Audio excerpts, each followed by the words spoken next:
بسم اللہ الرحمن الرحیم۔ رمضان المبارک کی آمد قریب ہے۔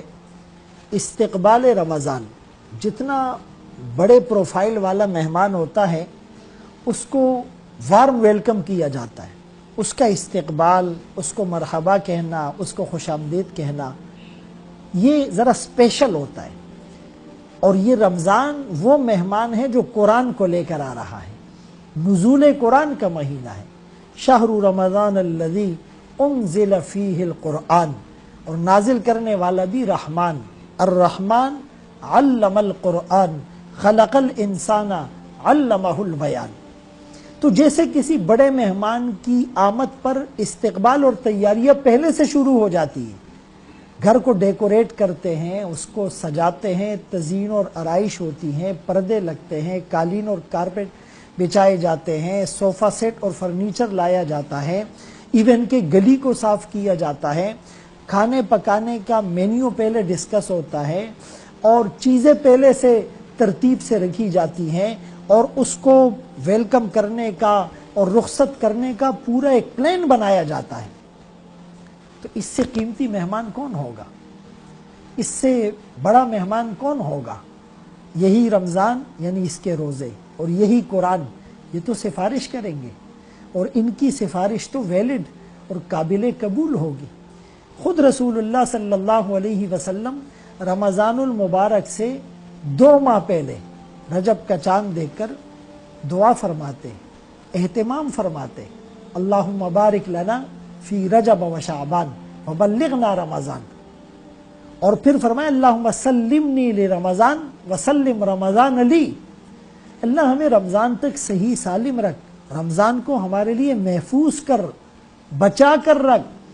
کیوں کہ اس رمضان میں نفل پڑھنے پر فرض کا ثواب، ایک فرض پڑھنے پر 70 فرضوں کا ثواب، ہر دن افطار کے وقت جہنم سے جہنمیوں کی آزادی۔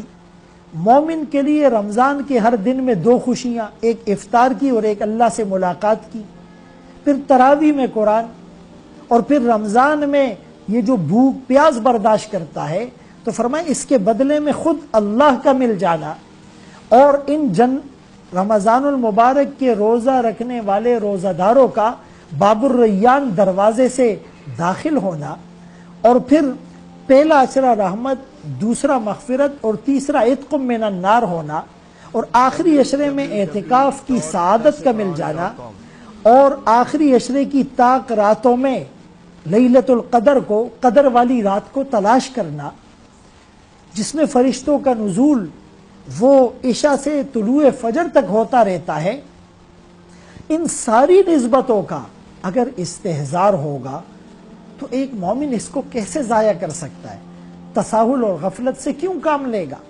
بدقسمتی یہ ہے کہ ہم نے اس رمضان کو کمائی کا سیزن تو بنا لیا، نیکیوں کا سیزن نہ بنا سکے۔ اپنی زندگی کے گزرے ہوئے جتنے بھی رمضان ہیں، کسی کے 10 20 30 40 اس کی عمر کے مطابق، کیا ایک رمضان بھی ایسا ہے کہ ہم حق ادا کر سکے ہیں؟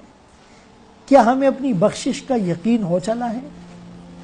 کیا یہ آنے والا رمضان ہم اس میں زندہ رہیں گے؟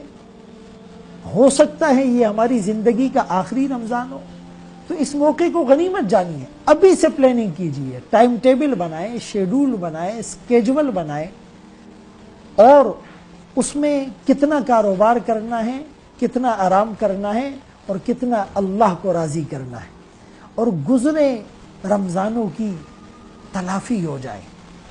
اور اگر یہ ہماری زندگی کا آخری رمضان ہے، بلکہ اس کو آخری رمضان سمجھ کر جب ہم گزاریں گے تو استحضار بھی ہوگا، اعمال کی پابندی بھی ہوگی، اور اس میں خشوع خضوع اور للہیت کا عنصر بھی شامل ہو جائے گا۔